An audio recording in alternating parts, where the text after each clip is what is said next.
My button's just here we go. We are live. Hello.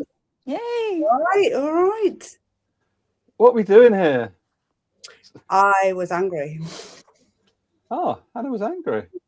Hannah was pissed, and then this happened. So, hey everyone. We're doing what the Manosphere do, and we're processing our emotions and processing our anger into a podcast. Right. Exactly Like that. it. Right. Constructive. We're being constructive. That is what we're doing. So Garry, do you want to introduce it? We are so impromptu, by the way, everyone. Just so big. Always impromptu. Impromptu, just here. Garry, do you want to introduce it? I guess so. So we were having a bit of a natter after a certain Louis Theroux into the Manosphere, among many other things that we discussed earlier today.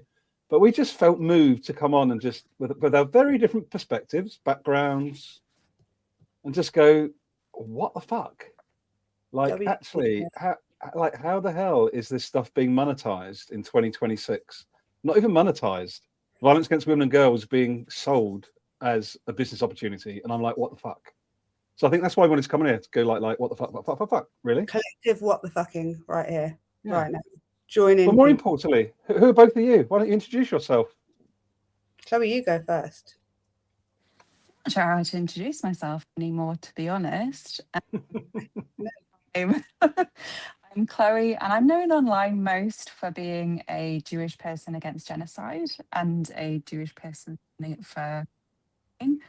Before that, I was a medical student, and we were talking earlier about I've had experience of harassment online and offline since then. So I'm currently writing across GitHub, Substack, and LinkedIn. Follow Chloe, by the way, everyone, if you don't. Is it my turn now? I think people know me, and if you don't, like, who am I? Well, I'm Hannah. Shout a lot, get angry a lot, but I'm actually quite a nice person. I'm going to add that in today. So I guess my context for us being here is that when we've been talking about violence against women and children and women and girls for a long time, but I just thought it was really important to stop making it statistics, stop making it, but also then watching that Manoverse thing, joining up the dots. So I do work around imagining something else outside of this system. So Garry and Chloe have been a huge part of my journey, and they have both watched the mental crumbling in real time and been my sounding boards to process the absolute fuckery of the last few years. So thank you to you two for being here.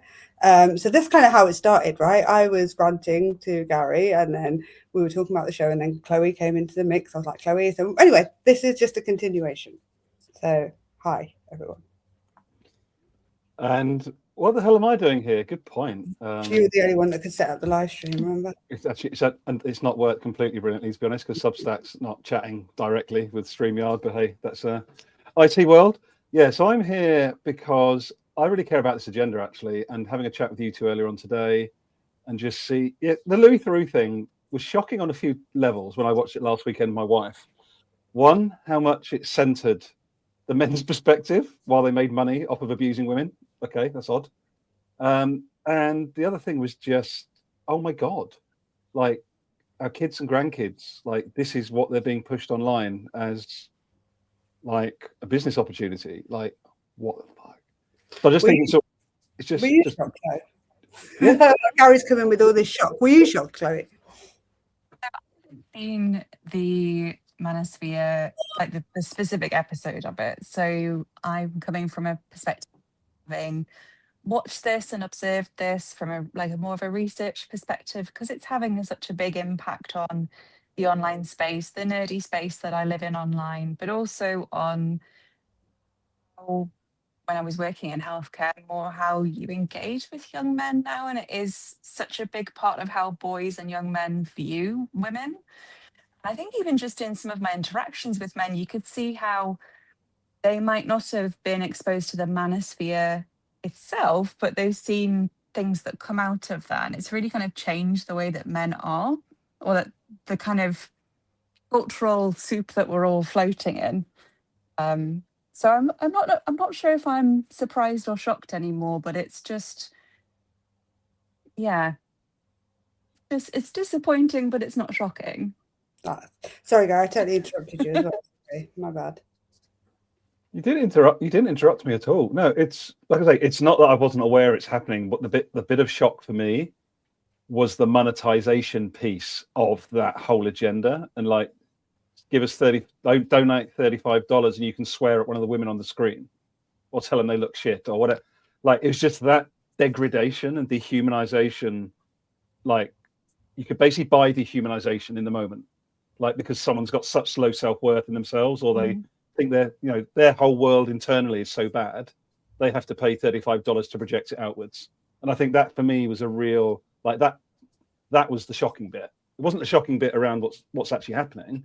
It was really watching in real time that, like, the low self-worth meets hyper capitalism and going like, fucking hell, that's ugly.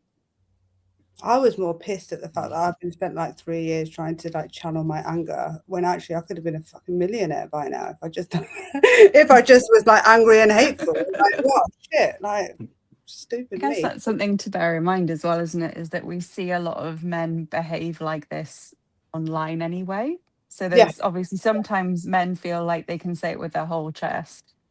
I don't know if you've seen the kind of backlash to that online where people have tracked people down in their workplaces. I'm not saying you should do it. I'm saying that it's interesting to watch that dynamic play out. 100%. Have you seen that at all? Yeah. If it, and I mean, I've done it. I've been like, hello workplace in a post, but ultimately nothing really actually happens. Really. Yeah, sort of like consequences free, isn't it? Yeah. Of and course. Garry, you were saying earlier, it's basically like you get rewarded for it. You behave like that. And I guess it's really interesting though, isn't it? Like as you say that, I was just like, yeah, but of course. Why would you not? Because capitalism in its current state, those with power get rewarded for being absolute dicks. You can lay people off, you can trample over them, you can send them halfway around the world with very little support if you want to, and that's okay.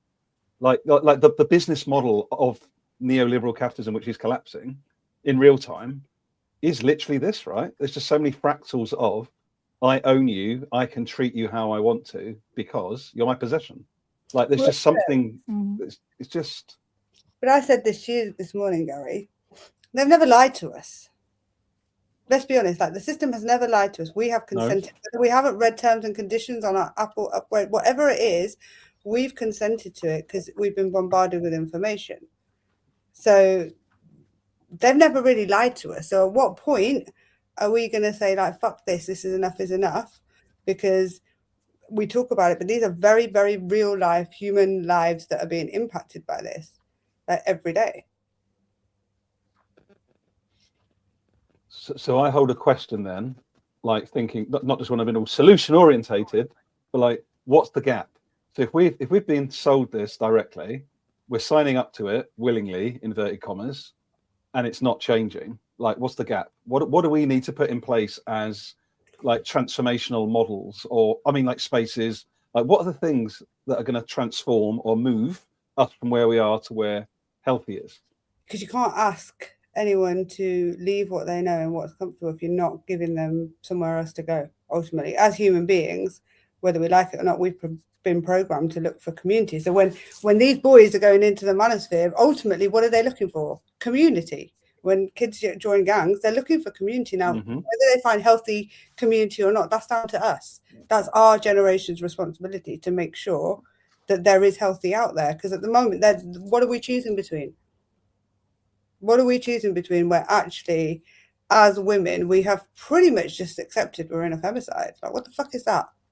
Like, children, like, how much more do we have to see people before something ignites and goes, hold on a minute, that could be my child? Like, if we're not protecting the most vulnerable human beings or people on this planet, which are children, like, we may as well just all call it a day because we've lost. Like, what the fuck? Like, it makes zero sense to me that we are in a system and the disparity is so vast between the people that are doing good and the people that are just like demon energy. What is that? And we are the bridge. Me, you, Chloe, anyone watches, we're the ones that bridge the gap. We are the gap. It's whether we decide to stand up and do something.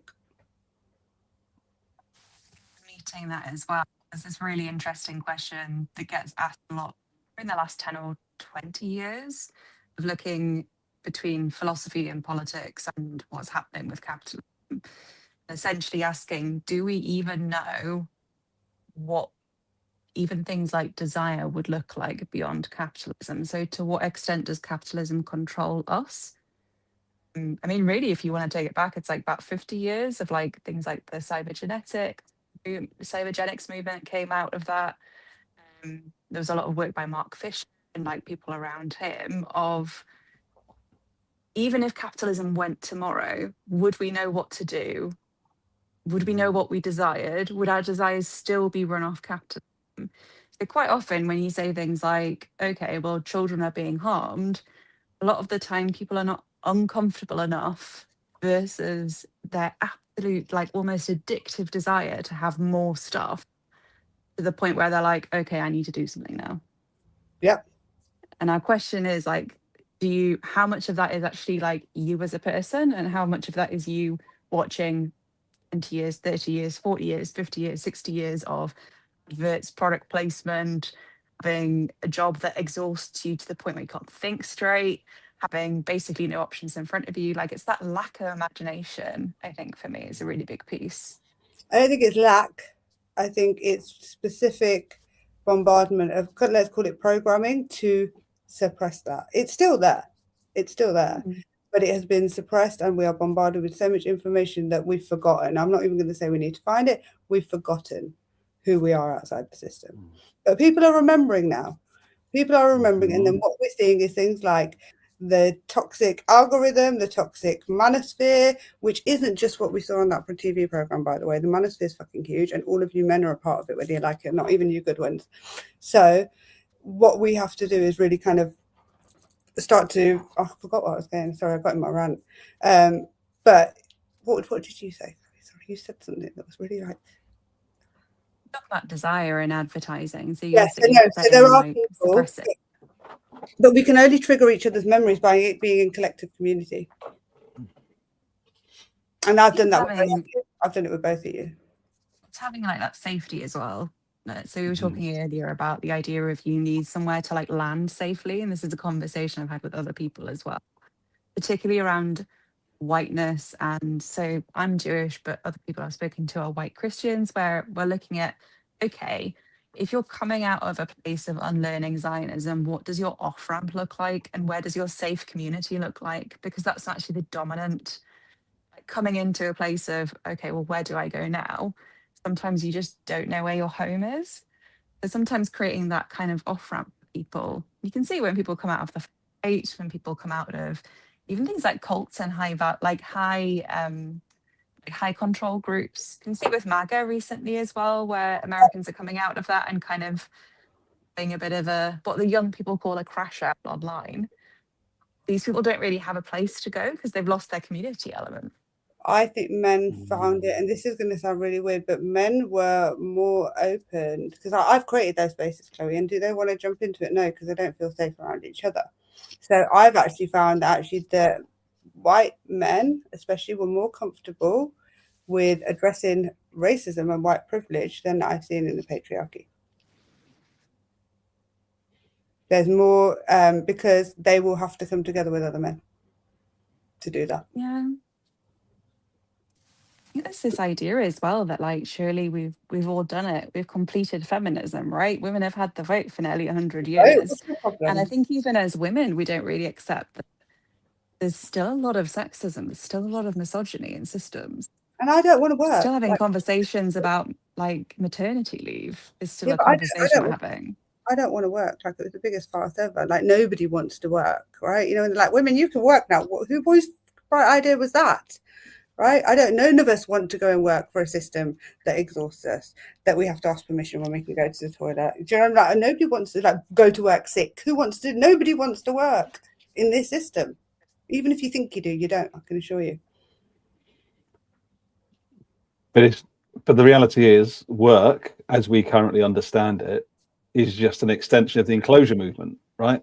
That's the reality. It's just literally trading time for money. But But at the end of the day, again, a little bit back to Chloe's point about that off ramp. If I ask men, and I had to ask myself this a lot, who are we?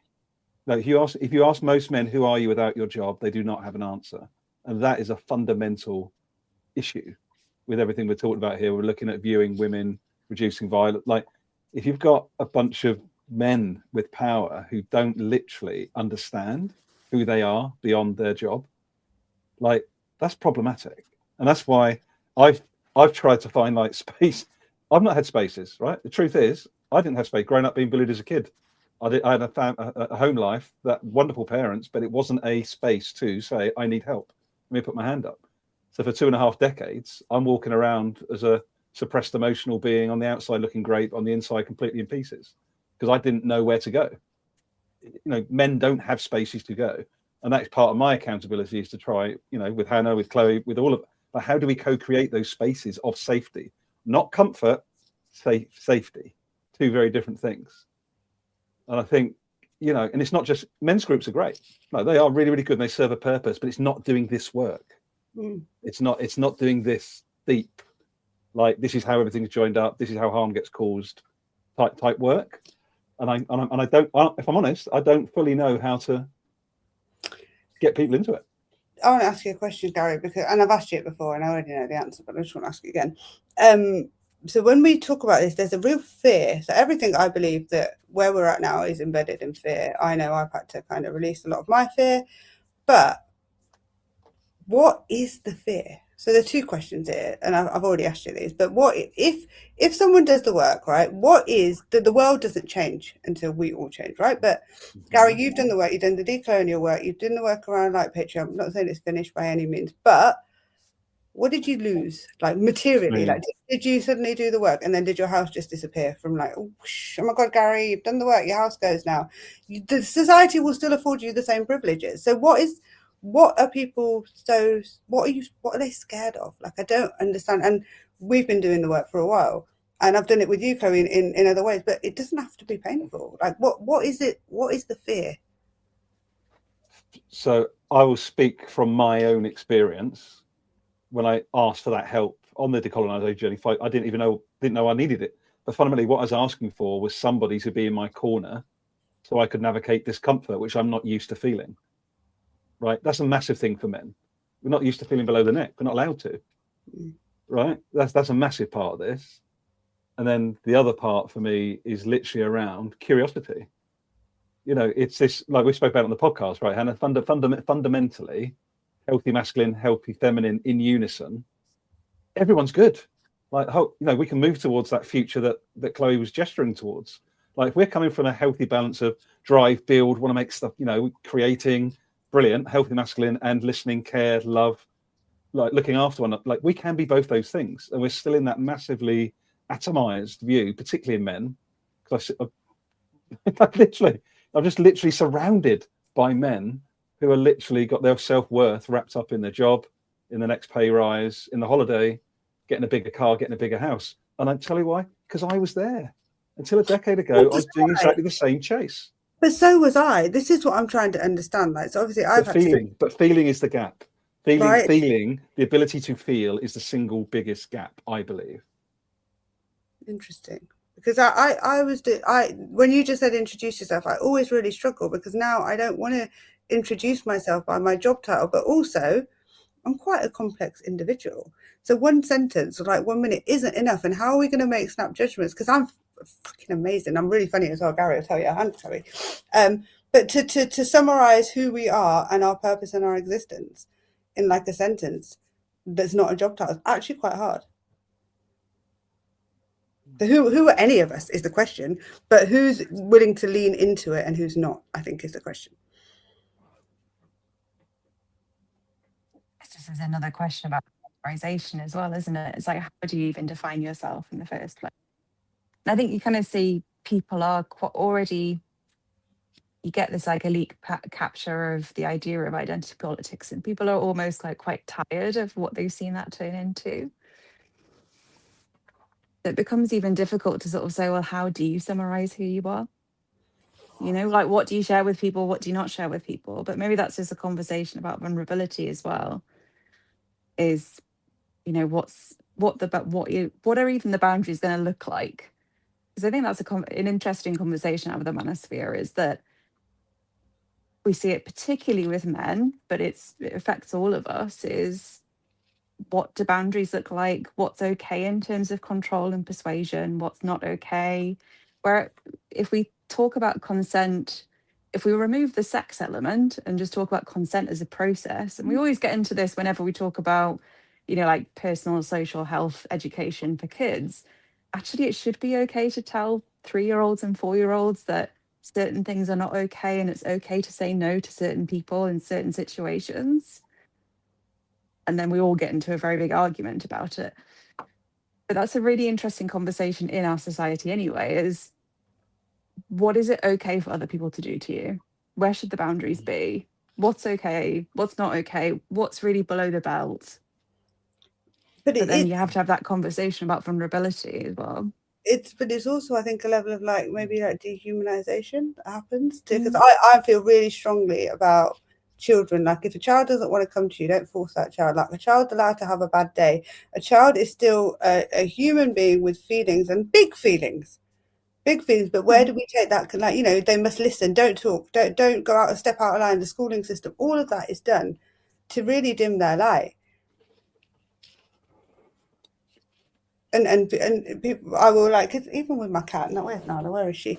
People are like, you know, you're a bit extra with your cat. I'm like, but she's a living thing. She's a living being with like a soul. And I think when we get to the level of people can just see this stuff and be okay with it, and also be actively subscribing, because then this manosphere, these influencers, their tactics and their messaging and everything is no different to the far right. It's no different to all of the others. It's just another audience that it's playing to. And what I'm really like, whoa, is like, these are people's children.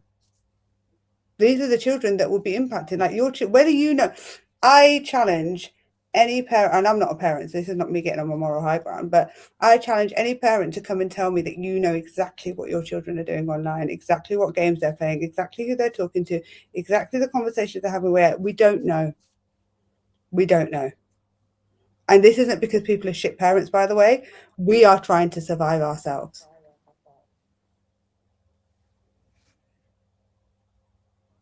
It's like a weird conversation as well, because, like, I guess as a parent, you're probably trusting that some security or some safety around things. And I don't think people realize quite how much effort there is from even just companies to take no responsibility at all. And that's the best situation. You know, in reality, a lot of these companies are essentially trying to have direct conversations with children to really maximize profit. But also, you know, we've seen out of the Epstein files disclosures recently, there's been a lot of influence by people who you wouldn't really want influencing the way the internet is structured, in order to make children more vulnerable, or making them more vulnerable as grown-ups. And it's just this like really big, almost like a really big effort just to be like, okay, well, if I can control them and get money out of them, that's good. If I can do something nastier with that control, then that's also works for me. It's so pervasive. Art influence, just another way of it's another media channel, isn't it, essentially? Right? It's another media channel. It's another way. But think about back in the day when we were growing up, there was essentially kind of one centralized media, wasn't it? You'd see it on the newspaper, we'd watch it on the TV. We didn't have the internet. We didn't have. Now we have just so many different routes, which is why we're being bombarded. But art influence, just another form of, like, if we think about what media actually is now, it's not really the newspaper. It's not really the news, really, to the new generation. It's these people that they idolize and, you know, want to be like and inspire themselves to be like. That's our media now. But we're also realizing now that anything that used to be narrow media was all propaganda, depending on which way they were trying to swing you anyway, right? So I think this comes, like, I'm not going to co-opt indigenous wisdom or the rest of it, but what I know enough about that eldership direction around living off the land in your local community, you know, in terms of research and whatnot. And I'm like, what's really interesting at the moment is we're seeing certain people trying to grab literally other countries' oil and land and cultures. You're like, which is also the manosphere, may I add? Yeah, exactly. It's a direct mirror. You're just like, fuck off. Like, leave those people who are actually living off the land in their own context without needing to fly halfway around the world to see anybody else. Like, they're good. Like, why just leave them alone. Like, we could learn a lot, I think, around, yes, we've got digital, yes, we can use it as a tool. 100%. But I just feel like it's the whole tech bro hyper, like, this is now, like, data is the new oil is the older bullshit phrase, right? Like, yeah, for who? For who? I remember someone saying something, because where I was before, it was a tech consultancy, etc. But I remember speaking to somebody who was in the tech field and said, don't worry if you ever feel like you don't know. He said, because you will never not know everything, because tech is moving so fast. So whether we like it, like, I'm finding the simplest things, the tasks, like to book something, it's so hard because there's so many more steps. Everything's been complicated, but then you've got a generation of people that have grown up with that, and that's the norm for them, right? This is like what's it? Remember we had like phones that we could only like text like that. This is their version, but it's so advanced that they have their own language and stuff as well out there on the internet. Like, kids are speaking in literally a different language. There's something you said there, which yeah, there was a lot that you said that was really interesting. I think this point of data as a resource is actually a really interesting conversation as well. So as something that's happened, again, very involved with the Epstein files and the Epstein business links that are coming out. But essentially, there's a lot of, and this is probably where it links to the manosphere. So I don't know if Louis Theroux's documentary covered this, but Andrew Tate, that kind of crowd, were involved a lot in essentially pimping women as far as possible in ways where you're using their data or their personality or something about them. And that's where the kind of charges around come from. But there's something similar going on in big tech where you're essentially, it's fairly likely that any person who's on this call listening has had their data sold, their data possessed, their data taken from them in some way, shape, or form that has been sold to another company and that has been making money. And essentially, if that happens enough times, people can start to become identifiable at the end of it. And so we're starting to see this conversation going on in tech at the moment of, ooh, do we need to do something about this? It might have just got to a worrying point. We're seeing this data warfare like trialed in Gaza and then again becoming a big part of the offensive between United States, Israel, Iran. But I think that's a really interesting conversation as well that comes out of this is possession around your identity, basically. Because we're getting to the point where it's literally like your personhood, your face, your voice, everything is being sold and commodified. And like you guys have both been saying, it's the same people, it's benefiting the same people. But at the same time, I'm just going to throw this in there. When you've just spoken, you're right, and it is happening. But how many women, right? And I always say this to men, and I hope it doesn't like trigger, but when men are going online and they're looking at porn, right? I always say what you're getting off on and really like enjoying watching or whatever you do, just know that there is hundreds, if not thousands of women fighting to get their not their content, but their rapes or their abuse out of that you're getting. Like, this is so we've never had autonomy. Like, the entitlement to our bodies and our freaking souls has been unreal. So this is something that we're now seeing coming out, and it's, with the distance, because we don't know what's real and what's not, it just makes it harder. But this has been going on for a while. Like, we've had to put sexual harassment, like policies and laws in place in the workplace. Like, don't tell me you don't have a problem. If you had to put a whole lot policy in with that level of urgency, you've got a problem.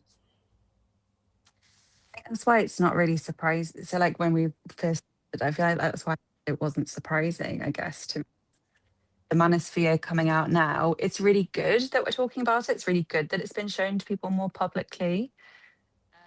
Because this is really like the embodiment of the last 10 or 20 years of what we've all been struggling against. And it particularly impacts people who are female or who are identified as female, people who are identified as queer, people who are just less of a masculine stereotype, I guess. but also people with like trauma and disabilities and people who are racially marginalized as well. It's like the same people have been harmed. And you're saying about policies, and I know that we've talked about this a lot, but it's really getting to the point where it's like, okay, what's the policy going to do? Okay, what's this piece of paper going to do? Because it just feels like it's perpetuating so much online. But we don't have a policy problem. We have a power problem. Yeah. We have a power problem. It's not it's not a gap in policy, it's a gap in power. That's what we have. And that's the real, like, anybody, I could write the best policy in the world. It's a piece of paper, right? What are we actually doing to protect these populations of people? Because I don't know about you, Chloe, but for me, it's not even about that. We know what the threats are, but the thing that actually scares me the most is that if something happens, that people will just watch. That's what the worrying thing is, right? Because we watch it on social media, we watch it's so it, desensitized now. or they'll film it. They'll film it for content, but nobody will intervene. So when we're talking about like the safety, it's not even about. And men want to bring a lot of anger. Women will be saying, and they want to bring, like, if I don't think there is a man that I've spoken to whose reaction hasn't been, well, if someone did that to me, I'd knock them out, I'd do this, I'd kill them. Sure, you would, but we're asking to be part of the prevention, because what we don't need is additional anger when we've just been given anger, right? Like, how are you regulating yourself to be part of the prevention? Because everyone will tell me how disgusting and vile these men are, and they'll never say, like, hold on, but that was you. Are you okay? And I think after because Garry, you came to the protest with me, and you saw it in real time. In that fact, like until I saw that video that Miss Anna done, I didn't even feel it deep. There was no time to really feel the intensity of what had occurred there. No, it's worth speaking about that again. I think in the context of this, we're talking about challenging this manosphere nonsense. Being up at that. I don't know if you were at the march as well, Chloe, or not. No, not this time. The 1 million women rising. What was amazing, I was very, very, very grateful for Hannah inviting me up there. But I think the thing that you took away, you felt it, you was in it. But for me, walking alongside as a man was really fascinating to see that literally this, 3 centimeter thick piece of string on either side, and thousands of women together marching. That was enough safety, right? Literally, that was enough safety, right? And it just, when you sort of map that across what we're just discussing in terms of workplaces and in society and our communities, we're like, how? Like, how are we here still? I guess is the question. And I know I'm looking at myself when I say that, as like, I can't find, and trust me, I literally within my own work organization have said, I believe that we should actually have some form of violence against women and girls. If you're going to lead a team and it includes women, you need to go through some form of training around violence against women and girls. You know what the HR woman said to me? We don't mandate any training like that within the workplace. Didn't even want to have a conversation about it. Didn't even want to have because again, that's just a distraction from making more money. That's going to take time out. We don't care about that enough. And it's just wild to me. It's just wild to me. I think we have to be really clear with the conversation, because when we think about violence against women and children, women and girls, we think about, rightly so, that the sexual violence, the physical violence. We don't think about the emotional violence. We don't think about the financial, the economic violence. We don't think about the violence against freedom, against, we don't talk about it in its entirety. Because again, I still think this conversation is very much leaning towards like the physical, because again, it has to be what people can see. Like, do we have to, like, just because I don't have physical bruises, like, do you want me to show you my war wounds? Do you know what I mean? Like, why are we asking women why do we need a dead man's files to believe thousands of women out here? Like, why do we need to do, at what point can we just have our dignity intact and not have to show you and tell you all of our wounds before you like do something and say, actually, maybe it is my mates and maybe I am part of the problem? That's where acknowledging men's emotions would be really helpful as well. So we've often, I think all of us have talked about it in different ways, is if men could embody themselves, like could have embodied emotional experiences and feel connected to themselves and feel therefore more connected to other people and more able to be vulnerable and more safe to be vulnerable, we might actually get men acknowledging the context of emotional abuse and the context of what emotional pain looks like. it's almost got that feeling I of, you know, that agree. kind of like old British white man, like, I can't remember what his name is, but you know, that kind of archetype you see on TV where it's kind of like, you just need to pull your socks up. You just need to have a stiff upper lip and, you know, sort yourself out, basically. It's almost like we all aim towards that all the time. And maybe that's not that healthy. You know, like, I don't know if you've got people in that generation in your family, but the ones that I had were, you know, yeah, they were resistant and yeah, they were resilient and got through, but also they were kind of emotionally a bit messed up. But I also think, do you know what? Over the last 2 years, the amount of men that I spoke to, that I am the first person, just even through that they have told me about a lot of like physical and sexual abuse that they went through with boys. And I hold that. So I think that maybe I come from a different lens, and it's not, yeah, there's a little bit of anger because I hold that space and I take that away from them. So if I take that away and create that safe space for you, whether it's just a normal conversation, but you feel lighter, then you don't get to throw that on me and then do nothing with it. You know what I mean? Like, I think there is the spaces there, like you have to walk into them, but you don't get to just come and tell me off the cuff and then not do Yeah. anything. That again, it's not fair. It's not the, you can do it, but what comes next? Then you can't just walk away. But It there was is, Sorry, yeah. So sorry, Claire. I was going to, but weaving all this together for me, and again from my own experience, because I can see myself in this whole conversation, right, through being bullied as a kid, through not feeling like I could ask for help, except like I do genuinely believe cause and effect. Like, what's the root cause, right? What is the root cause? Is, for me, it is men's disconnection, low self-worth, lack of community. Like, it's a very inner journey that is not prioritized by men and boys because we're told we don't need to. Because guess what? The world's going to give you what you want anyway, so don't worry about it, right? It's that whole entitlement piece combined with a lack of self-worth. And when you've got those two things, an external pull saying don't worry, and an internal that's really painful and quite challenging to feel, like it is men. That's why I do really believe it is our job.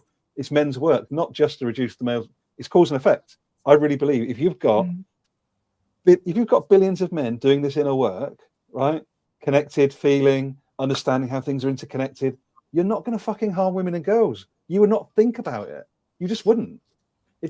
I just genuinely, unless you've got a wire cross or if some circuitry goes wrong, if you understand how the world works and you're able to feel, connect head, heart, gut, you are not going to be violent, generally.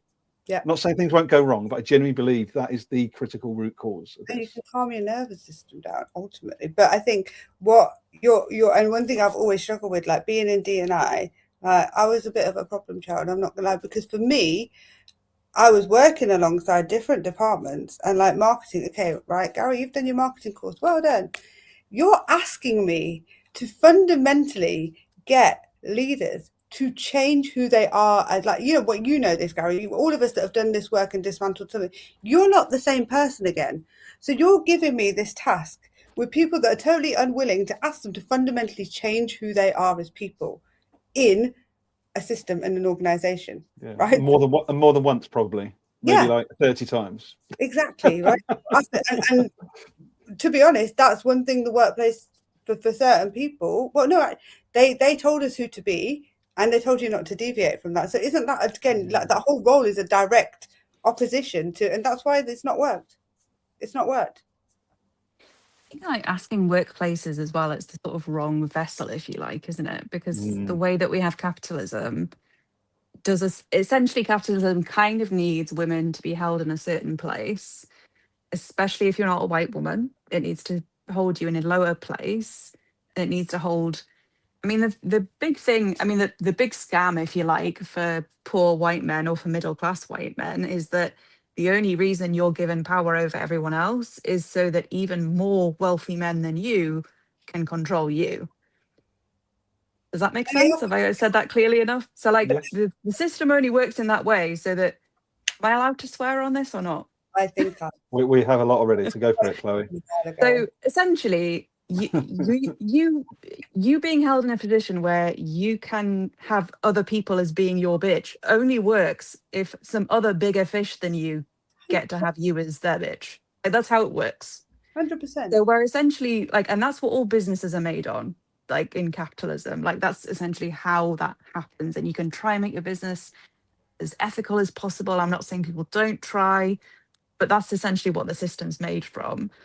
Putting into that a very different, like, actually, you need to harm reduce, you need to work collaboratively, you need to respect people. Like, it's just not the right And we place need to to do that work. put it down and start again. That's the whole point, right? Yeah, like we need to move it into like a community base in some way. But I feel like that every sort of vessel, and I imagine this will be something where in some places bits of it will be done in the workplace, in some places bits of it will be done in the pub, in some places bits of it will be done in a different new type of space. Hannah, you mentioned stuff about, you know, like the of occupation of buildings that used to happen like decades ago where people had like collectives.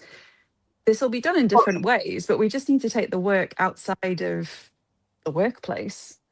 It's But just we not have, really the right place but to we have have to, the and that I think, you know, between even the three of us, like you can, like the work that you've done with me, I've been then trying to build that for 3 years, right? But at what point is we're going to keep building to the point we tire ourselves out and we literally distress kills us, right? It's a very real possibility, and people are just not even putting their head above the parapet. And I'm like, this is a disconnect, because we're building and there's loads of people building, right? But have a look at when you look at the manosphere, these people are doing not what they're not dissimilar to what we're trying to do. So that one dude had he's got his own university on there. He's gone and designed his own education system out there that the people are paying to go to, right? There's Hustlers University. Yeah, it's a different one, right? But ultimately, okay, the end goal is not the same as theirs in terms of the harm. But aren't we trying to do the same? They're organised. They are. We have to understand that the community is the opposition to this, but also we need to get our asses organised and stop feeling the fear. And even if it's the smallest change, so I have a friend that worked in HR and was saying, you know, I feel really bad we're doing redundancies and stuff. And I said, look, as somebody in HR, do you know what you need to do? I said, you need to do everything in your power to get those people as much money as they can, so they can walk away with some level of financial. I'm not telling you to go and burn everything out, but I'm just telling you, look at what role you're in. What can you do? And one of my old team said it to me a few days ago. You've always been about people. Oh, look, my thing is still there. You've always been about people before systems. Sorry, I'm going to try and get my confetti. I've always put people before the system, and that's why I've been a problem. and you do get punished for that a lot. Like, it's happened I've had it in government jobs where you're seen as slowing down the system and creating friction within the system. And this is where things like AI become a bit of a problem, because mathematical systems essentially work that, like, as soon as something's like slowing something down, the system will try and erase it completely. And it will do that before kind of thinking, oh, maybe that's just humans being humans. There's no space for human error. Even, yeah, like it's even just not even human error. It's just like, do you know what? Let people have their coffee break, because having their coffee break means that they have conversations and they work better as a team. They don't want any manager who's been a manager for a long time will say you have to give some people like room to be human. That's like, I just kind of feel like the manosphere is like this really intense version of all the shitty workplace drama that you could possibly have, and all the shitty stuff in business. It's condensed down, and then like you get some muscular guy on being like, I'm going to tell you how shit you are. Like, it's just like I feel for men and boys that's you're in that situation where that feels validating to you. I can completely understand where you'd get to that point, but it's really sad that we've gotten to that point. But there was all of these men, like when you looked at it, they all grew up with either in abusive households or with absent fathers. And this is then the gap that was then closed, because I don't know if you noticed, but if this was the case when women were single mothers, for example, but when women are single mothers, they go to groups, they build community in one way, shape or form, right? Men don't do that. Men will just isolate. It's isolation, and it's all to keep men angry. They need men angry because they need men angry that are going to be furious to peddle these narratives. And I actually do feel for those men. I feel for those men that just project this unhealed anger, because ultimately they were still children at one point, and you can clearly see the route that it's gone down. And I can't have anger towards somebody that was harmed as a child. Like when I look at their inner child, I can't do that, but I can understand it. Do you know something though? I think that's why you're always empathetic, Hannah. But I think at the end of the day, as well, like when I watched that Louis Theroux thing, what's so fascinating for me, one of my big takeaways was, Jesus, they're pointing in the same direction in some ways. They're looking at the Rothschilds. They're looking at outside of capitalism, outside of patriarchy, beyond it. Like they are looking there. They're seeing, they're sensing something, but then underneath it, they're reinforcing all of the same bloody behaviours that the patriarchy and misogyny and the manosphere represent. So why, why are they doing that though? No, look, it makes them more money and it makes them feel powerful and their low self-worth. Because there is almost like an awakening where people are seeing it. So they need to grab those people and take them in the direction. Because imagine if people actually saw this system for what it was. Imagine all of these angry young men actually saw the system and wanted to break out of the matrix, but didn't do it in that way. That's a really powerful power, because these are all these angry people, right? They're trained to be angry. What if they then go against the system? No, but it's easier to go against women. It's just a redirection, right?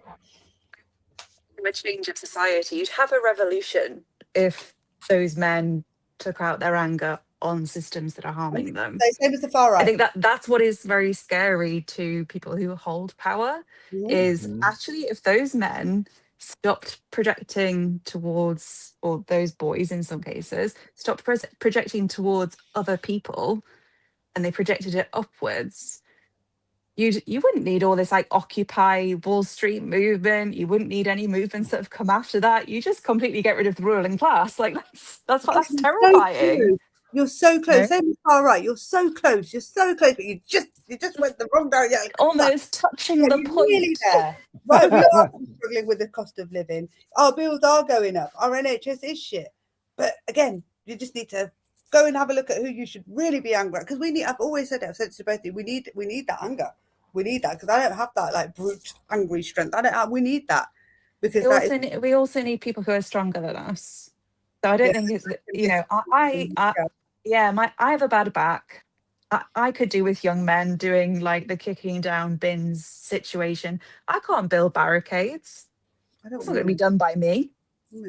Like genuine, like I'm just grateful. Like I can't get things from high shelves. You'll be sat, we could be sat there looking pretty at the back. No, I'm useful. I'm not one of them. Like, but I just know where my strengths are, and my strengths are not in lifting shit and grabbing things from high places and taking them inside.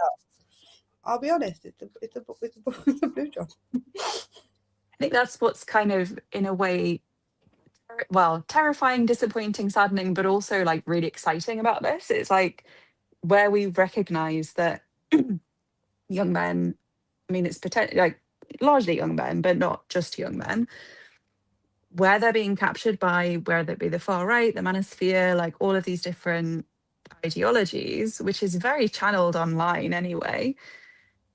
Really, if they just took that power, they'd be like invincible and unstoppable. If they allowed themselves to feel their emotions, they would be unstoppable. There is enough resources in the world that we can all eat and not be stressed and not have scarcity and not have poo in our water. I don't know what else is happening, like not have like rise to like £10 to, like £10 to just like get around the corner. All of those problems could be negotiated with young men taking that anger out in a like strategic way, basically.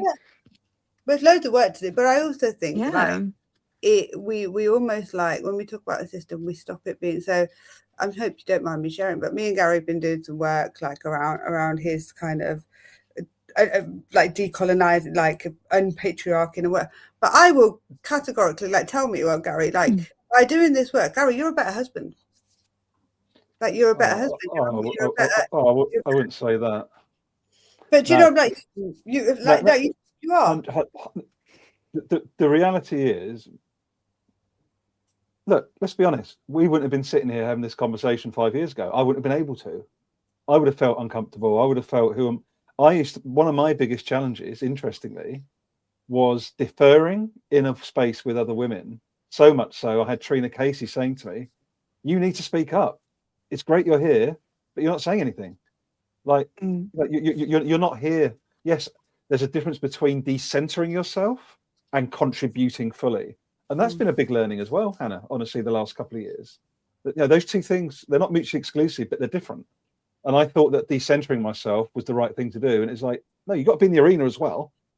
And these are the sorts of things that I have learned over the last few years, which, yes, do make me a better husband to Jackie. Without that, and this shouldn't be revolutionary, but I've got to say it. Like, do not underestimate the conditioning, like the conditioning for men, and the whole, like, don't be a sissy, be a man, like, even from wives and partners, like, be the man up. Like, these are really insidious, silly little bits of language that reinforce this whole stupid system. Like, but what it takes is just curiosity. Like, and I think men. Let me share a story. There's a guy I know that works in the chemical industry. Paid more than me, exceptionally well paid, great salary, great job. Again, everything you want on the externally, right? Kids in private school. The guy's got self-worth on the floor, maybe through the ground. Literally. And that's one example. You magnify that by tens of millions of men who are in powerful positions, making good money, could make very different decisions, and they're not, because they're wrapped up in the idea of, I will only be good if I am X, Y, Z, fill in the blank. Mm-hmm. So there's sort of like two things here. There's one which is like, I see that, how do you create the conditions to try and capture that let's call it younger energy and anger, and combine that with sort of like this other generation of men doing the inner work, which I believe we should be doing. Like, there is like a sort of yes and in this, but a lot of it is men. Like, it shouldn't be women doing the work. You can hold the space, but you shouldn't have to do the work. Can I ask a question? Or you can ask a billion questions. Sorry, you get me all passionate now. So can I ask, even just in the time that we've been like doing the work together and stuff, what were the key moments where you felt a shift? What was the situation? Where were you? What was it? And what shifted in you, like in your, I guess, soul, that made you go, fuck, like, what the fuck, like that opened your eyes to seeing? Because I'm assuming it wasn't a textbook. No. So there's two things, right? I've done that intro to decolonial sustainability course in 2024 with the other decolonial team. And then obviously we've done our work the last 12, 18 months. It's experiential, right? That's the point. It's not about reading a book. It's the experience of being in dialogue and joining dots and going, oh, fuck.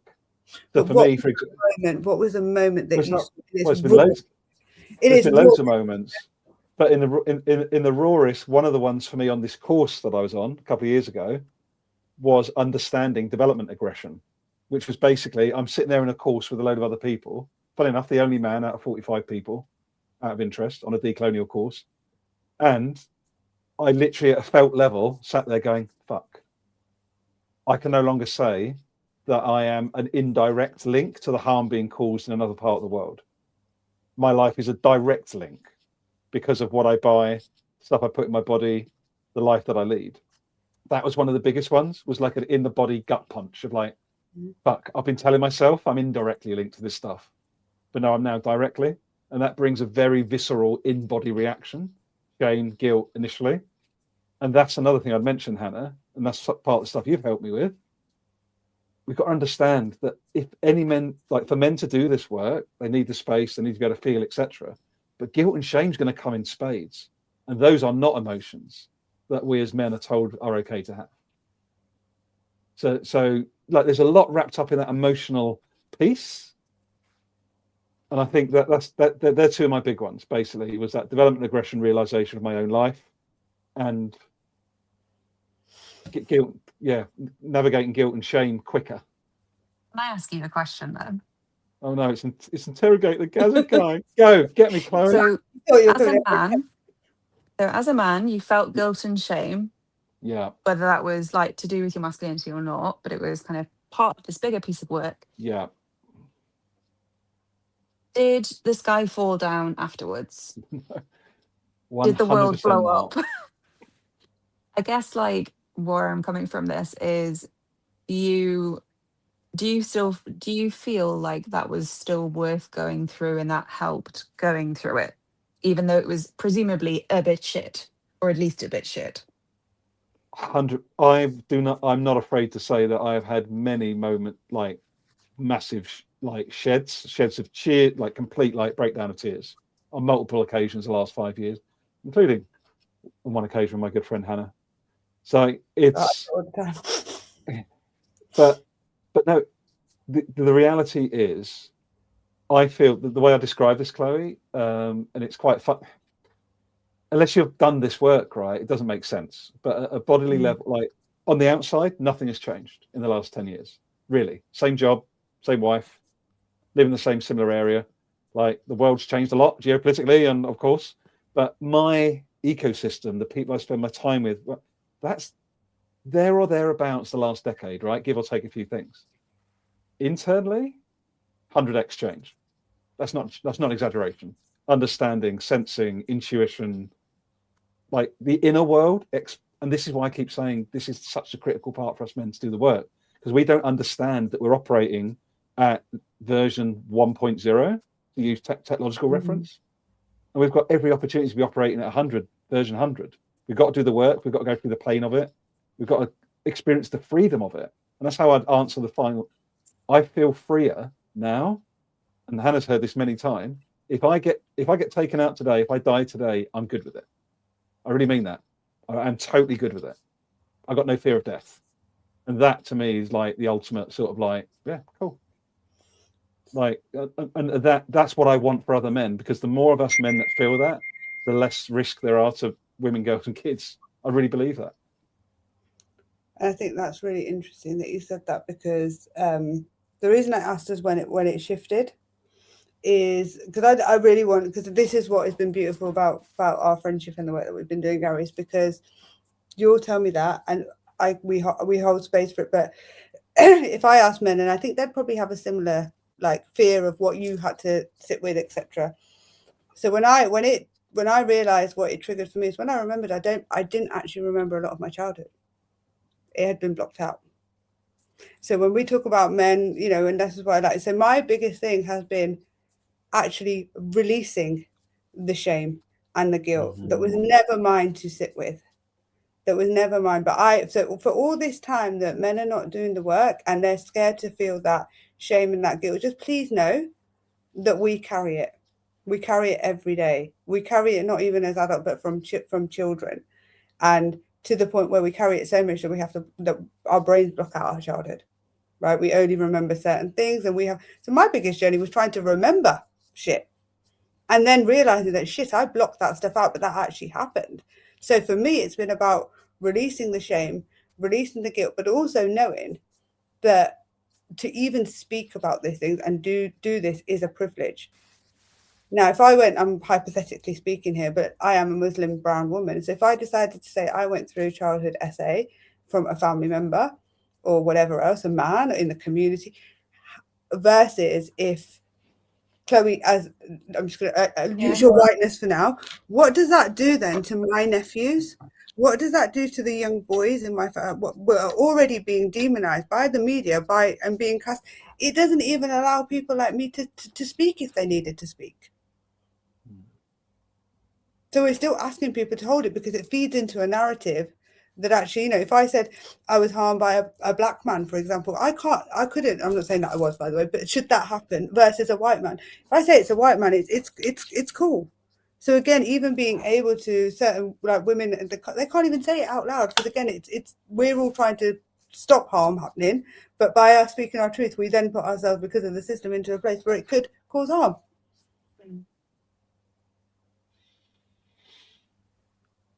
And this is what men need to figure out, like, because, you know, we've got in our feelings quite a lot, but just please know that we as women carry the same shame and guilt, but it wasn't ours to carry.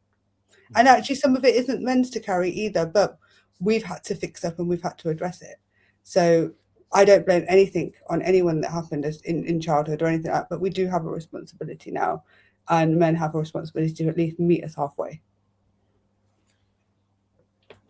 That's where a lot of the passionate, loving, but also kind of, you know, we need you to, I mean, you know, I was almost going to use the phrase man up, but it's almost like the reason that a lot of women are asking men to become more embodied and to sort of step into safe masculinity is essentially because women are really burnt out now.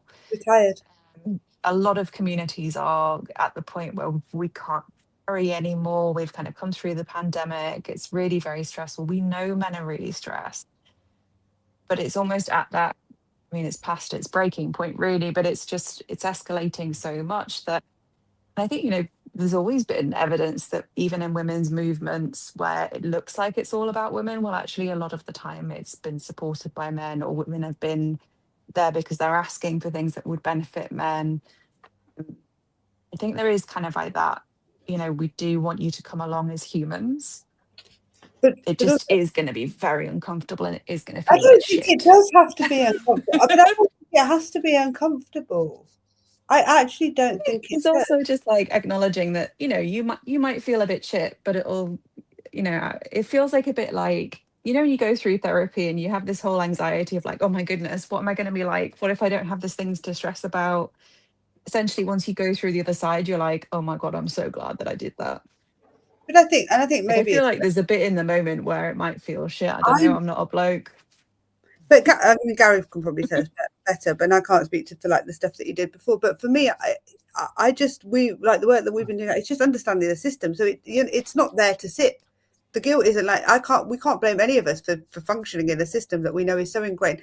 Even when we talk about being burnt out, the working day and the way society is built is around a 24-hour hormonal clock, which is a man's clock. We operate monthly.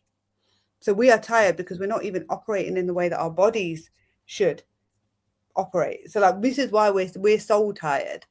So I don't think it has to actually be that uncomfortable, because I just need people to stop getting in their fields, understand how the system works. And just because we then have a documentary where it shows the most violent form of it, it means that people. I have worked in organizations, and I'm so close to saying names, but I won't, where the CEO of that organization has made me so uncomfortable and sexualized me.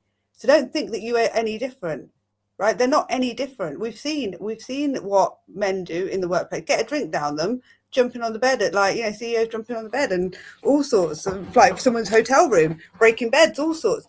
Don't act like you're not part of it just because you can hide it a bit better. It's still in the workplace. These men exist everywhere, is my point. That's like association, the kind of, if I don't have to feel like I'm part of the problem, then I don't have to feel anything as well. But we do it as well. And what I'm saying is that when we look at social media, and like I've got posts with thousands of like disgusting comments, how do I know one of them ain't my doctor? How do I know one of them isn't going to be my lawyer that I need? How do I know one of them is not going to be prescribing me meds? Do you know what I mean? Like we almost think that people on social media, because they're keyboard warriors, that we stop seeing them as real people that sit in companies. Yeah. When we're talking about this stuff in organizations, it's no different to talking about it in community, because let's not act like you become a different person and you morph into a whole different human being when you walk into the work. No, you don't. You just hide it better.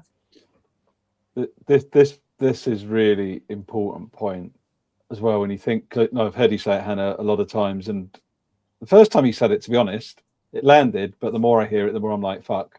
Which is, us blokes don't have to worry. We don't think twice about, is that woman a risk to us walking down the street? You women are like, you've got no idea. You've got no idea at any point in time which man may or may not be a risk, right? And I'm not trying to like overplay that, but the reality is, like, we just don't have that same level of. You can overplay it if you want. Like, it's literally like a constant, yeah, constant. We never have it, right? Matrix process that you're going through all the time. Even just to go down the street. I don't get the train to London anymore. So like it became a bit of a running joke because we were all black and brown, which is insane. And they'd say, "What racism did you get today?" Like I couldn't go a day. It's so not like we've normalized it as well, right? We have normalized the fact, and I always say it to like my nieces and stuff. Like, you don't need to tell me. If a boy made you feel uncomfortable, that's all I need to know. You don't need to explain why they should make you feel uncomfortable. You don't need to explain what you might not have articulated. Just no, absolutely nobody has the right to make you feel uncomfortable. See, now an idea's popped where it's like, I imagine a space where we find some men that are willing to do the work. They're like, okay, yeah, I've got daughters, granddaughters, nieces, friends I care about who are women, but I don't know I don't get to understand their experience. I don't really know what's going on. Yes, I've researched it, but you have this space where, like Chloe, Hannah, You know, you're able to come in for 30 minutes and say, like, this is my experience as a woman today. Did you have any idea? No. But if we're coming in, they need to show up, and that is I'm not disputing that. I'm just saying the idea. I'm just saying, just from I'm just trying to ideate, because at the moment, like I say, I've tried it inside an organization. Fully support your point, Chloe. They just don't care. Most organizations just don't give a shit. That's the bottom line. So actually, this has got to be a community, a bottom-up community intervention somehow. And I think what men need to also realize is, because they think that they are the perfect husband, brother, whatever, I can assure you, maybe not every woman, but if you speak to 5 women in your network that you think you have a really close relationship with, be it your family, I can guarantee you that they have not come and told you about something that's what happened because you are not a safe enough place for them. I can guarantee you that. And it's not that they don't trust, but they don't trust that you're not going to bring more anger, and what actually they need is a soft place to land and for people to be part of a solution. But I can assure you, I challenge every single man watch this. Please go and speak to 5 women you know, and I can guarantee you that something has happened and they don't feel safe enough. Because that is the worst thing, is that when something happens, there isn't even men that are safe enough for us to go to tell that we could trust, that will give us what we need, not what their anger need, what their anger and their ego tells them to do. Would you agree? And that's if they've got a positive response to believing you. I think that would be because I think, you know, we are kind of, all of us, like women as well, are kind of trained to disbelieve people and to not, or to like ask, you know, oh, well, are you sure it's not this? Are you sure it's not that? Like really minimize people. For a reason why. I had a friend that went through, you know, was harmed, and women also said to me, what was she wearing? Yeah. And I think sometimes just admitting that, like, people can be nice in one context and they can be really good in one context. I think that's something I see a lot in political spaces as well, is, do you know what? A guy can be really good at something, or he can be a really good author or a really good film producer, and he can still have harmed somebody. Mm-hmm. But I also think, you know what? Accepting that is quite a big step. But I think it's so ingrained, isn't it? Because you know, if I've had harm happen to me, the first thing I go is, what did I do to maybe cause that? You know, we ask ourselves. And sometimes men don't realize how much they've harmed people.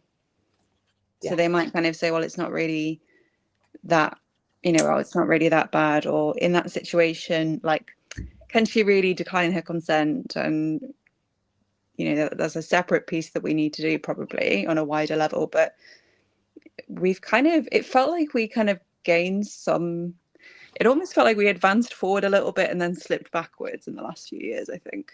It's because it's consenting. Isolation. It's because people are not connected. There's not as much human connection as we used to. And I think that is a huge issue, because I was talking to somebody and they were saying about like, you know, and I hear it a lot, like there was other context around, but you know, like if a man goes and says, oh, you're a beautiful woman, right? I said, context really matters though. I said, because first and foremost, if I've just met you on the street and the first thing you need to say to me is that, oh, you're really beautiful, you don't need to say that, right? That's kind of intimidating as well. I don't think the men who do it realize. Yeah, and we don't want that. Please don't do that. That's, but if you get to know me, right? If you get, so Gary, if you say to me like, Hannah, do you know what, you're a really beautiful soul, I'll take that. I'm not be like, oh, Gary, it's context, right? Because you don't need to be complimented. Like it might, but at the same time, when I was married and I was at my wedding, loads of men told me I look beautiful, and I took it. I didn't think I knew I did. I look like a princess. Do you know what I mean? So context matters here. But this whole blanket, oh, we can't even talk to a woman anymore. Women don't want you to come and just comment on their appearance when they know they're not safe. They want you to be a safe place and actually be like, hey, you've got a really good mind there. Or actually, do you know what? I understand the threat that you're under. So I'm going to actually not do that. The amount of young men that have told me that they think it's disgraceful that they would have to cross a road to make a woman feel safe, and they're not doing it because it's extra steps from like the takeaway. Genuinely, young boys, it's conversations that I've had. This is where the piece about just being very honest about experiences when it went well or didn't go well, or men sort of telling other men what their actions have been or what they tried to do, whether or not that was helpful. Like that modeling of the behavior is actually really useful, because there are men who are doing these things and there are men who are trying to change their behavior. I mean, there has been for many years, like men who will try and make you feel physically safer on the street as a woman or a girl.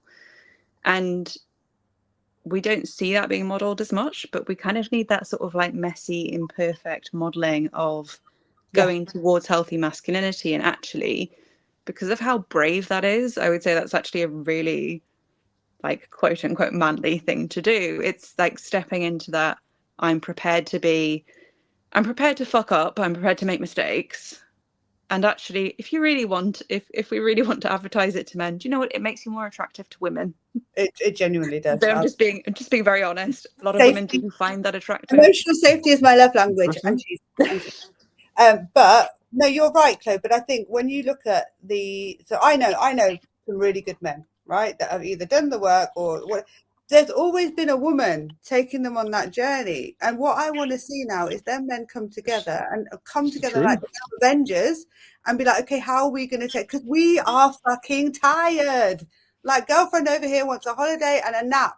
That is it. Like, so men, the good men out there, I'm saying is like, I will bring you together. I'll hold the container, but at some point you're going to have to take it and run with it, because we know you can take it and run with it because you do it in every other facet of your life. You can write a plan on a cigarette box and have a drink at the pub, play some golf, and guess what? Hey ho, you've done it. You've got what you wanted. 14-year-olds making £3,000 a year from like tech. What are we? We need like the anti-hustlers. We'll take you, but you need to lean in. Like, this is I'm pissed today, so like it's here. Take it, lean into it. But then at some point, right? It's not too bad feeling your feelings. I was not one to feel my feelings, I'll be honest, but it's all right, you know, and it can be quite fun. I don't get freeing. Again, it's freeing to, there's my little anecdote, my little strap line for today. It's freeing to feel, because it is. That needs to go on like a notebook. It is though, but it's true. There's freedom in feeling. There truly is. Certainly my experience anyway. Yes, it's not always comfortable, but it's not the point. The point is you go through feelings to grow. That's it. Like, I don't believe you can grow if you're not actually feeling. But also, like, I'm sure you will, like, men go to the gym to the point where like they'll rip their muscles and shit. I'm pretty sure that's uncomfortable too, you know. I'm pretty sure having to walk like this because your arms are so big and they don't like actually fit. I'm pretty sure that's uncomfortable too. I know that's my guns. My proudest. I'm starting to lift now. It's the only thing that man can't do. Maybe the answer is just that we need merch and we potentially need to start selling supplements, and then it will go. I mean, this is what kind of makes me laugh a bit about. I mean, there's like Joe Rogan podcasts, and like that's kind of on the cusp of the manosphere, but maybe he's not into it properly. There's so much merch being sold to men. There's so much advertising for stuff which is questionable whether or not it works or has a difference on you. There's quite a lot being rammed down men's and boys' throats in like the manosphere. Obviously, I didn't see it, so I don't know which bits they covered. But there's so much advertising, and there's so much like getting men in a vulnerable state, degrading them, and then like taking the money out, being like, okay, now you feel shit about yourselves and you don't feel as much of a man as everybody else. Buy my £80 a month supplements. But do you like think there's a lot of that goes on? Do you think that they don't do that to women as well?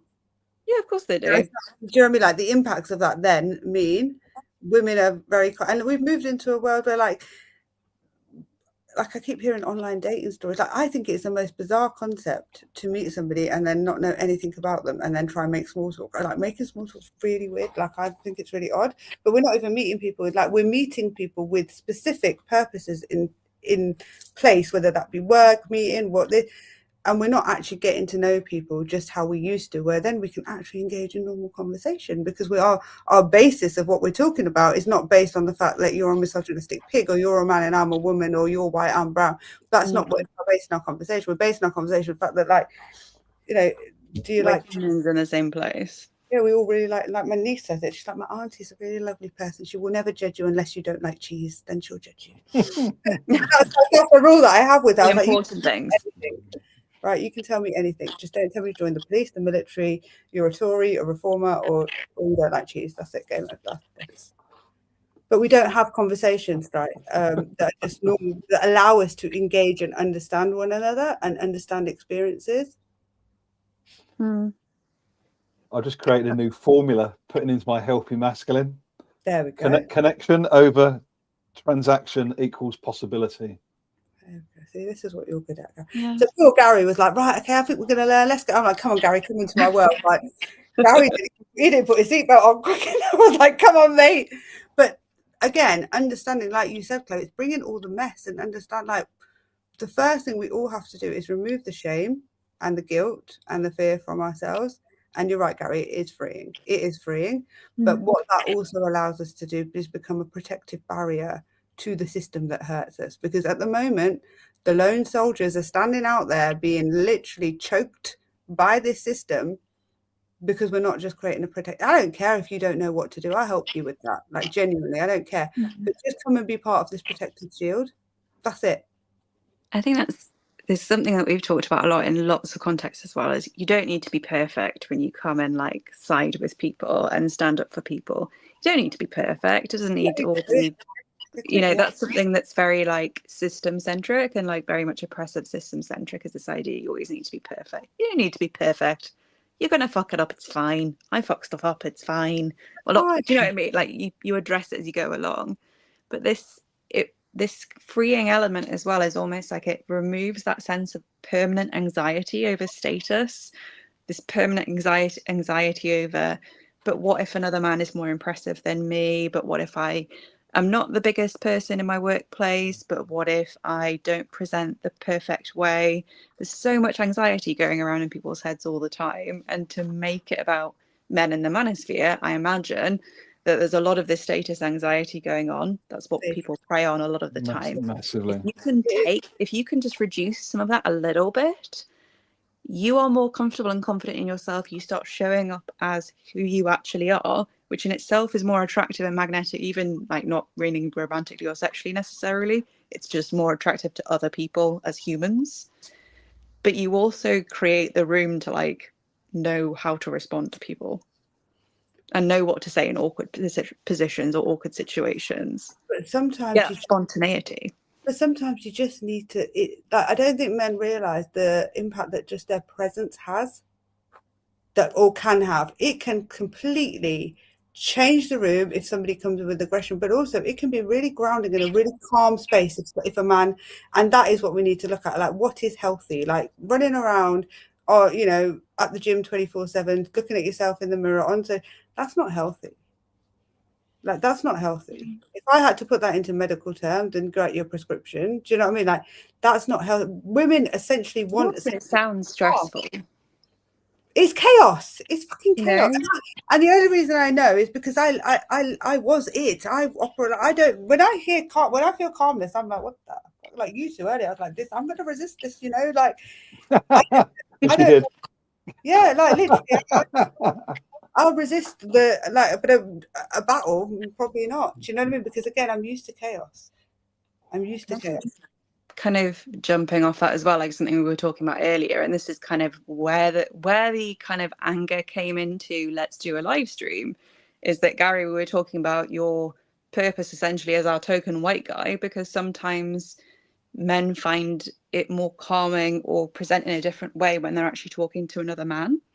So I think there's often this focus on, or there's this idea that white men are not valuable in leftist spaces, for example, or white men are not valuable in liberatory spaces. And it's like, no. We see the value in you. You are very useful in lots of different ways, not just getting things off the top shelf. Like that, there is very much space for you, but it's just it does come with this awkward kind of like, okay, I might need to accept that like sometimes, you know, women or people who are not white are oppressed on the basis, and I get a slightly better deal, but I'm not actually getting the best deal because like the rich guys are at the top and they're also screwing me over. And the truth of the matter is, like, I wouldn't be here in a sane mindset if it wasn't for you, Gary. Right? So you have been more than valuable, right? You allowed me to even my mind to go to a place where what a healthy masculine would look like as a dad, as a brother, as a, you know, all of these things. I started on a Monday, you know, like not listening, you know, all of that. But and that's really important, because again, and it's your presence. Just to know, again, like, these men can essentially, sometimes we just need you to be a safety net. That's it. We just need you to be a safety net. Like, got you. Don't worry. Like, do what you need to do. But I get it, because I think it'd be really good. I know we're running out of time, but just for you, Garry, to know what that fire is, I guess. What was that moment that made you just, not the moment, but I'll tell you mine. So for me, the biggest thing that has come from this, and I said it, and had a few tears, but I promised that I will ensure that my life is dedicated to ensuring another woman doesn't have to go through what I did. I'll be fucking damned if another woman or another child, and that's always been why I fight so hard, because it's very real. These are either people in my life, and I will be damned, I will dedicate my life to making sure that if a woman needs to leave a situation, she can fucking leave. So I just wanted to know, because that, again, it comes from my experience, the women that I'm speaking to, but what is it for you, Garry, from the other side? Because again, we're the ones that are harmed by it, so it's a lot easier for us to project the anger and feel that and move into that space. What is it for you? The thing is, it's funny, what I've jotted down here is things around the shared humanity across men and women, i.e. we all feel guilt, shame, connection, safety, harm. Of course, men not as harmed as, in the context of this conversation.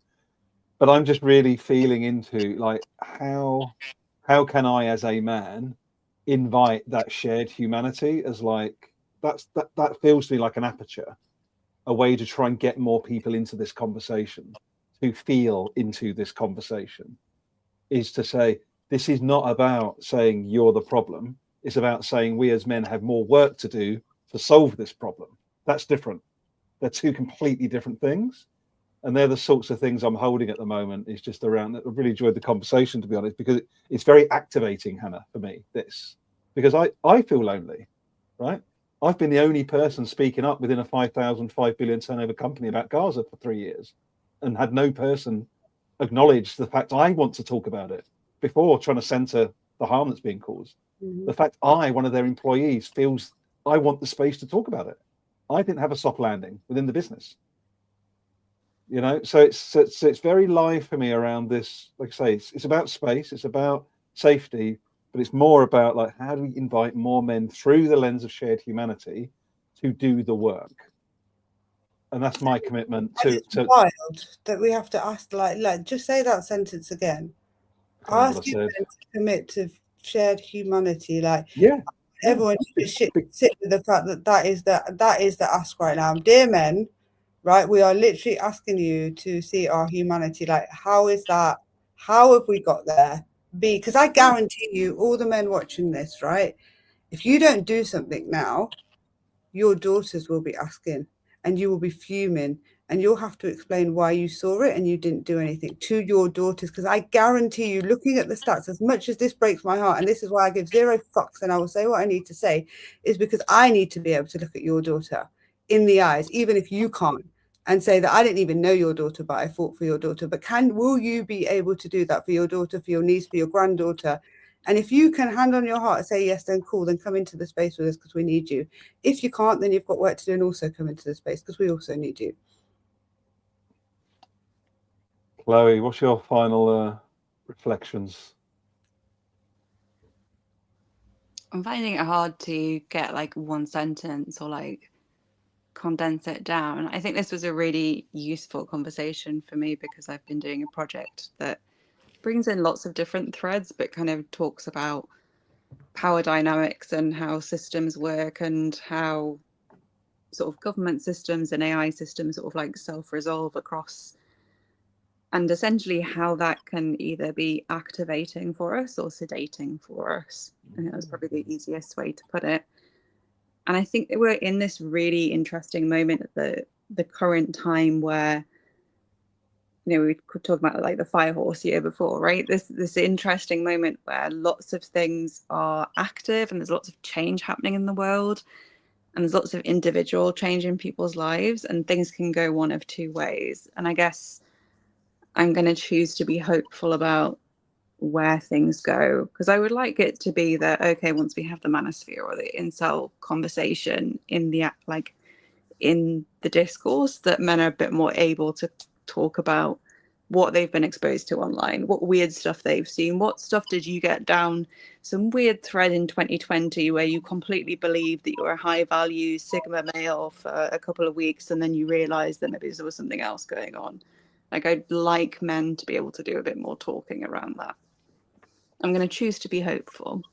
I think I'm hopeful too. I am hopeful. And then I'll go back to insulting men on my very watched by the alt-right blog. Two things can be true at the same time, right? And like men, I can assure you, I'm not a horrible person. I will be your biggest supporter and your biggest fan, but I also equally hold the rage, because I need you to we need them to step into it, right? We need them to step in. It's really, really important. And we are hopeful, genuinely. It's relevant probably to say as well that, and Hannah, I hope you don't mind me saying, but like, we have both, so because Hannah's a brown Muslim woman and because I'm a white Jewish woman, we've done some shared work before, and we've both found that we've been sexualized and fetishized by predominantly, but not exclusively, white men online.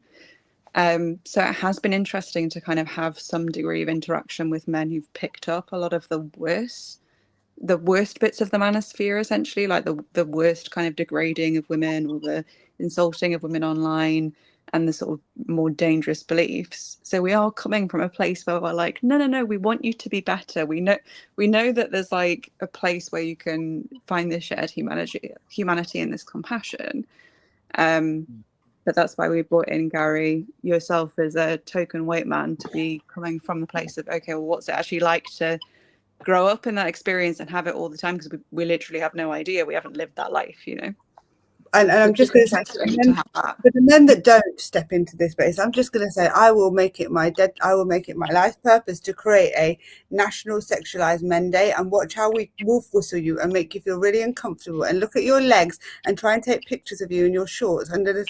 We'll do it. That's the only way you're going to learn. Like, we can be so petty. We can be so petty.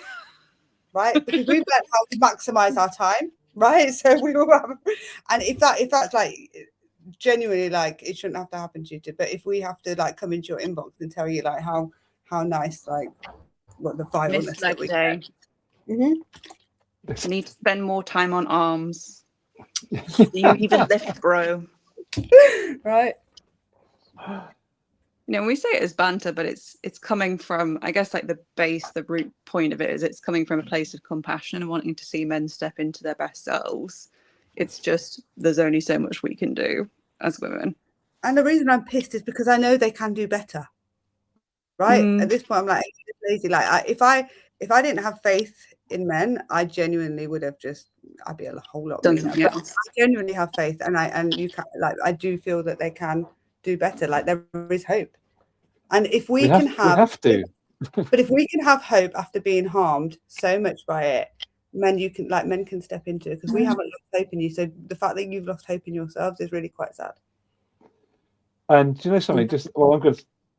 Isn't it interesting that we could have had this conversation in 3 months' time, 6 months' time, whatever, but we have been positively activated today through a whole host of different intersecting reasons, and it's sort of I feel like it's accelerated something that was going to happen anyway. Yeah, which is really, really cool.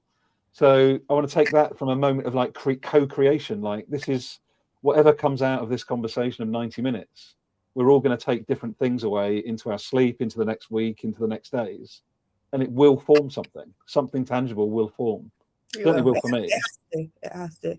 And if all else fails, what we'll do is we'll charge people like £30 to just shout hurl abuse at you, Garry. Like, I'm up for it. That seems to work well. And note how we came together and had a conversation and didn't call all men hoes, or, you know, like notice how we did that.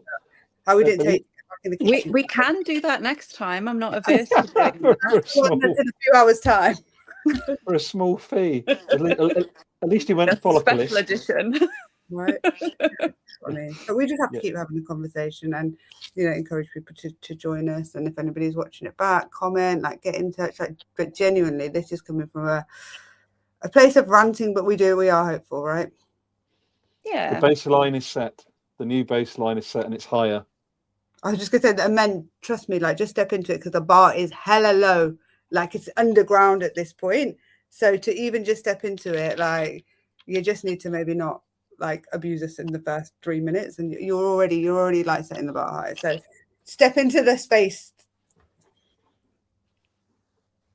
Have a good evening, everyone. See you later.